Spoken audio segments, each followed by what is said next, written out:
नमस्कार दोस्तों, स्वागत है आपका हमारे YouTube channel MSPS 99 study centre पर। और आज मैं आपके लिए जीव विज्ञान के वन लाइनर क्वेश्चन है वो लेकर आया हूँ। यदि आप PTT की तैयारी कर रहे हैं, BSTC की तैयारी कर रहे हैं या किसी रेलवे एग्ज़ाम की यदि आप तैयारी कर रहे हैं या फिर आप साइंस विषय में रुचि रखते हैं तो ये क्लास आपके लिए बहुत ही ज़्यादा महत्वपूर्ण होने वाली है। और ऐसा क्वेश्चन का कलेक्शन आपको और कहीं पर भी नहीं मिलेगा, तो आप जल्दी से देखना शुरू करें। और यदि आपने हमारे चैनल को सब्सक्राइब नहीं करा है तो सबसे पहले आप हमारे चैनल को सब्सक्राइब कर लें। तो अपन शुरू करते हैं इस वीडियो में। साथ साथ यदि आप इनको नोट करना चाहें तो नोट भी कर सकते हैं, क्योंकि ये बेसिक जो साइंस है उसकी दृष्टि से बहुत ज़्यादा इंपॉर्टेंट है आपके लिए। यदि आप पढ़ने वाले स्टूडेंट हैं तो आपके लिए बहुत ही ज़्यादा काम में आने वाली चीज़ है।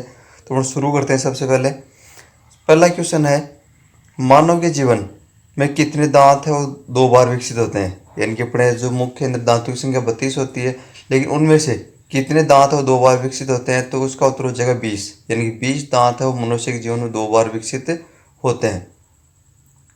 और इसी कारण मनुष्य को द्विबारदंती भी कहा जाता है, यानी कि 2 बार दांत मनुष्य में आते हैं तो द्विबारदंती कहा जाता है। और मसूड़े में गहरे ढांचे के अंदर ये सेट होने के कारण इसको गरतदंती भी कहा जाता है। मानव है उसको गरतदंती भी कहा जाता है। फिर दूसरा क्वेश्चन है, मानव शरीर में पाचन का अधिकांश भाग किस अंग में संपन्न होता है। तो मानव के शरीर के अंदर भोजन का सर्वाधिक पाचन है वो होता है अपनी छोटी आंत में। किसके अंदर होता है? छोटी आंत में। यदि पूछा जाए आपसे कि भोजन का सबसे ज़्यादा पाचन किस अंग में होता है तो वो होता है छोटी आंत में। और भोजन का आंशिक पाचन यदि आपको पूछा जाए, भोजन का सबसे कम पाचन पूछा जाए तो वो होता है अपने मुंह में। फिर तीसरा क्वेश्चन हम देखते हैं, मनुष्य में पाचन क्रिया कहाँ से प्रारंभ होती है। तो मनुष्य के अंदर पाचन क्रिया वो मुख से प्रारंभ हो जाती है।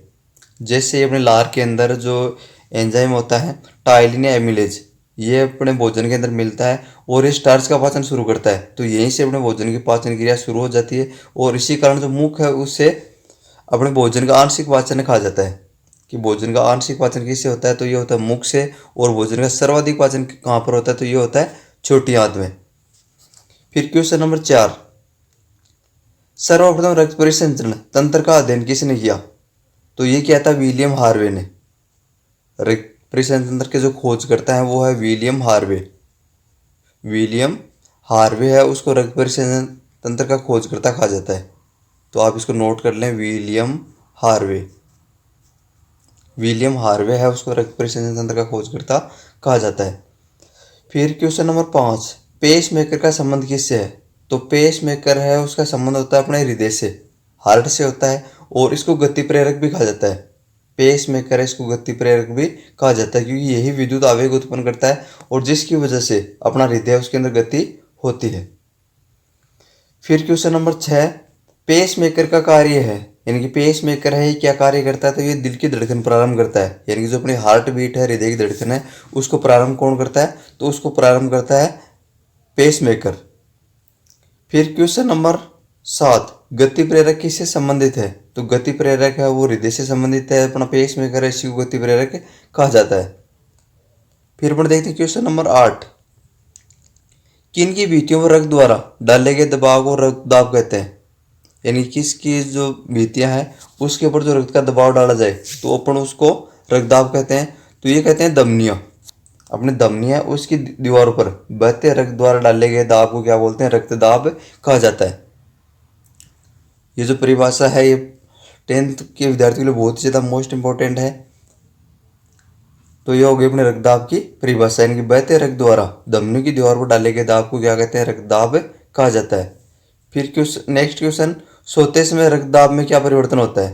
तो जब अपन सो रहे होते हैं उसमें अपना रक्तदाब वो घट जाता है। जब अपन सो रहे होते हैं, आराम कर रहे होते हैं तो अपना रक्तदाब घट जाता है। और जब अपन बहुत ज़्यादा हार्ड वर्क करते हैं या दौड़ कर रहे होते हैं उस समय अपना रक्तदाब है वो बढ़ जाता है। रक्तदाब घटने को बीपी लो कहा जाता है। रक्तदाब जब घटता है तो उसको कहते हैं बीपी लो। और जब रक्तदाब बढ़ता है तो उसको कहा जाता है BP high. Blood pressure high और ब्लड प्रेशर लो इनको कहा जाता है। फिर नेक्स्ट क्वेश्चन है, मानव रुधिर का पीएच होता है। तो मानव रुधिर है उसका पीएच होता है 7.4। कितना होता है? 7.4। और यदि प्रकृति इसकी पूछ जाए तो इसकी प्रकृति होती है क्षारीय। मानव रक्त की प्रकृति आपको पूछी जाए तो ये प्रकृति इसकी कैसे हो जाएगी? क्षारीय। सारी है उसकी प्रकृति हो जाएगी। फिर नेक्स्ट क्वेश्चन है, मानव रक्त प्लाज्मा में प्राय पानी की प्रतिशत मात्रा कितनी होती है, कितनी भिन्न होती है? तो लगभग 80 से 80% होती है।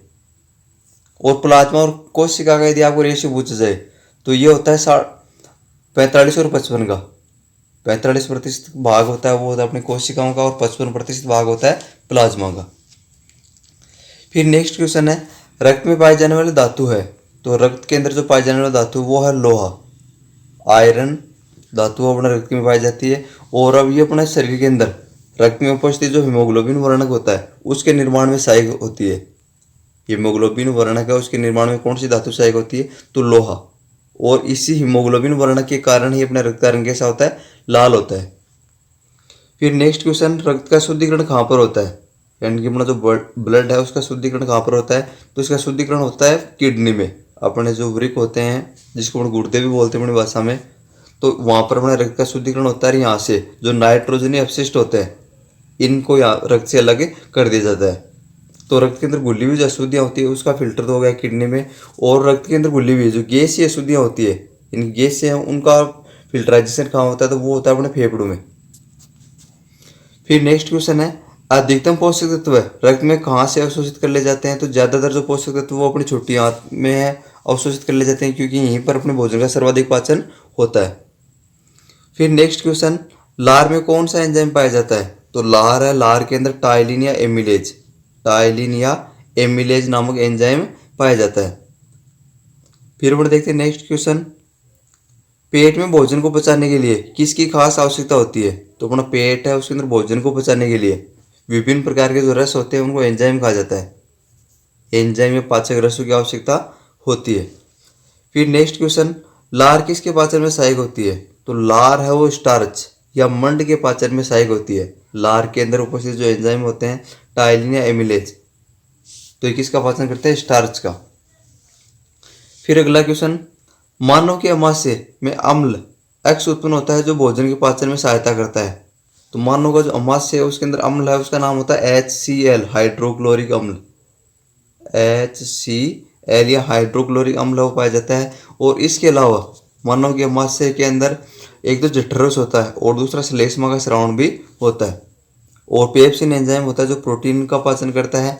और सबसे मोस्ट जो क्वेश्चन है, नवजात शिशु होता है उसके अंदर दूध प्रोटीन उसका पाचन करने के लिए एक जो एंजाइम होता है उसका नाम होता है रेनिन।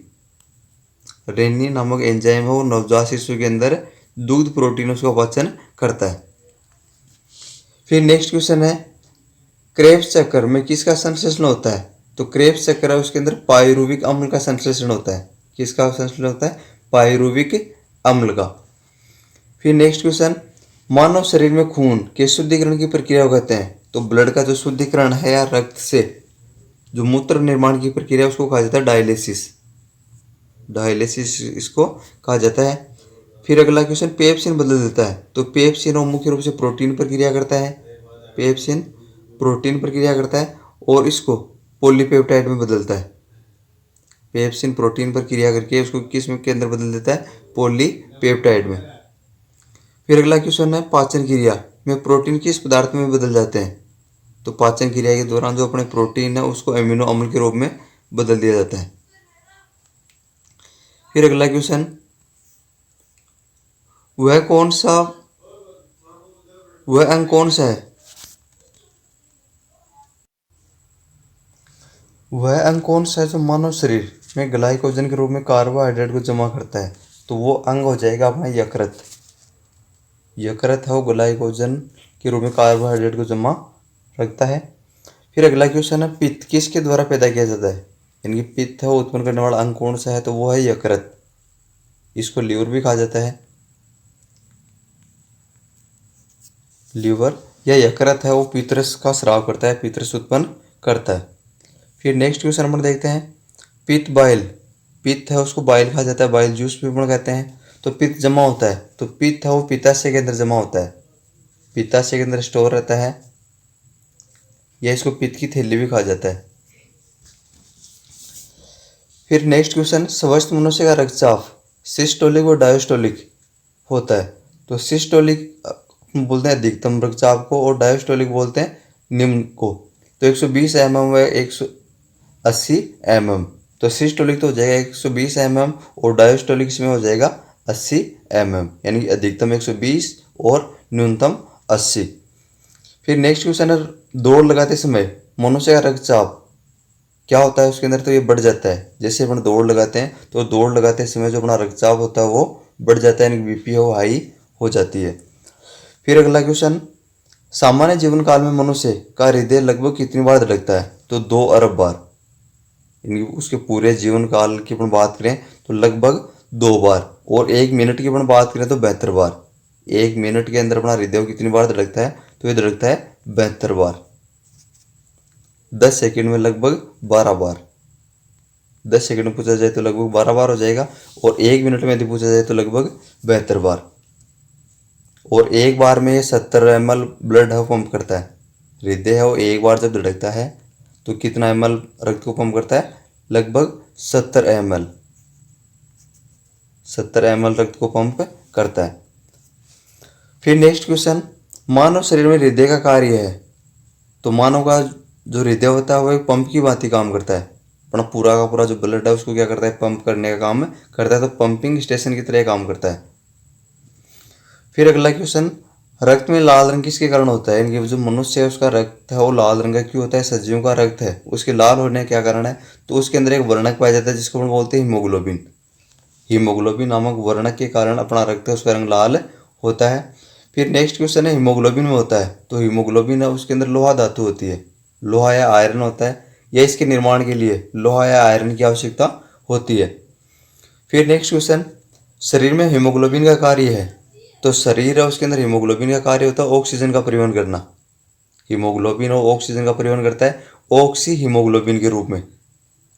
ऑक्सी हीमोग्लोबिन के रूप में ऑक्सीजन का परिवहन करता है।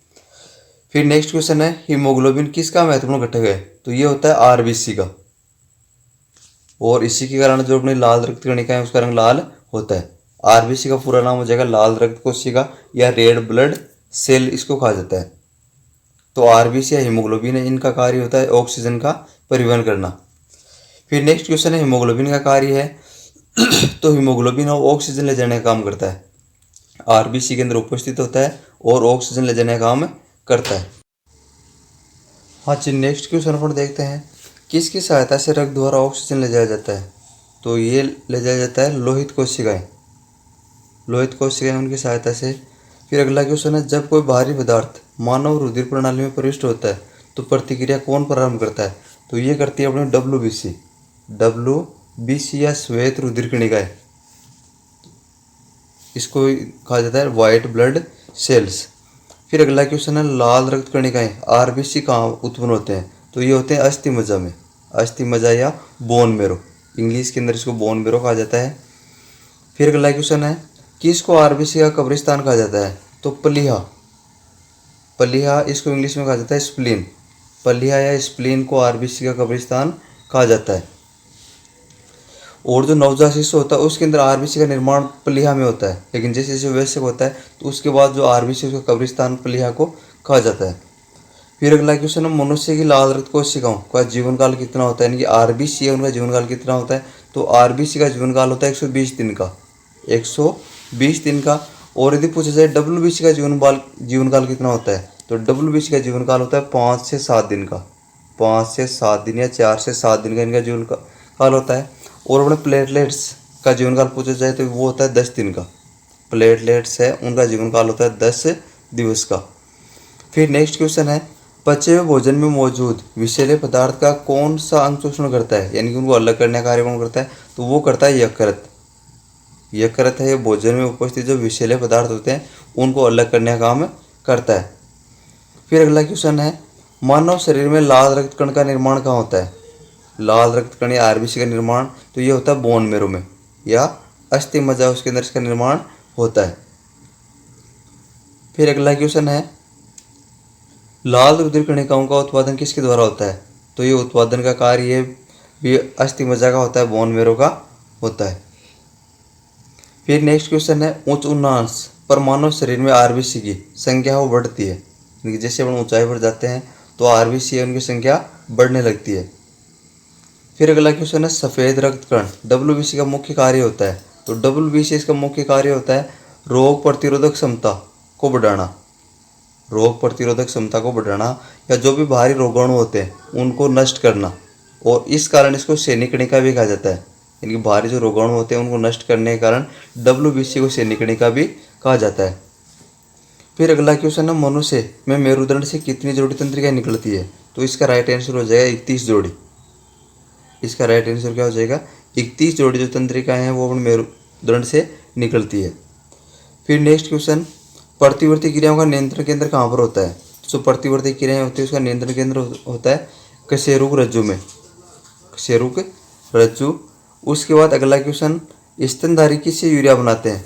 तो स्तनधारी है यकृत लीवर, उसके द्वारा यूरिया बनाते हैं। सबसे पहले इनके अंदर होता है अमोनिया, अमोनिया होता है। अमोनिया को जो अपना यकृत होता है लीवर होता है वो यूरिया के अंदर बदल देता है। फिर नेक्स्ट क्वेश्चन है मानव शरीर की सबसे छोटी अंतःस्रावी ग्रंथि कौन सी है। तो मानव शरीर की सबसे छोटी अंतःस्रावी ग्रंथि की हम बात करें तो वो है आउटू ग्रंथि, आउटू ग्रंथि। और फिर अगला क्वेश्चन है मूत्र का पीला रंग किसकी मौजूदगी के कारण होता है, या मानव का जो मूत्र होता है उसका पीला रंग किसके कारण होता है। तो ये होता है यूरोक्रोम के कारण, मानव का मूत्र का पीला रंग यूरोक्रोम के कारण होता है। दोस्तों आज की वीडियो में इतना ही। उम्मीद करता हूँ आपको वीडियो अच्छा लगा होगा। वीडियो यदि आपको अच्छा लगता है तो आप इसको लाइक करें और वीडियो को शेयर करें, और साथ ही साथ हमारे चैनल को सब्सक्राइब करना न भूलें। इसको ज़रूर सब्सक्राइब करें। धन्यवाद। Best of luck.